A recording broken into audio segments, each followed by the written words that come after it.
Hi అండి. ఈ 2025 సంవత్సరంలో జనవరి నెలలో వచ్చే భోగి, సంక్రాంతి, కనుమ పండుగలు ఏ రోజున వచ్చాయి? ఈ పండుగల యొక్క విశిష్టత ఏమిటో మనం తెలుసుకుందాం.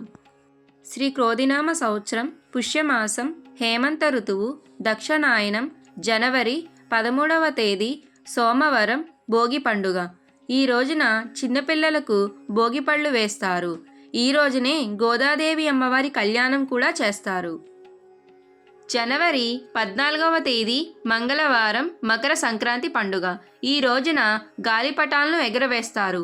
పురాణాల ప్రకారం శ్రీరాముడు మకర సంక్రాంతి పండుగ రోజున ఆకాశంలో ఓ గాలిపటాన్ని ఎగరవేశారు.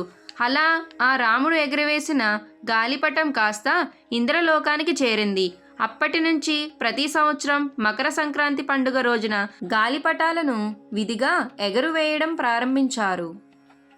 జనవరి 15వ తేదీ బుధవారం, కనుమ పండుగ.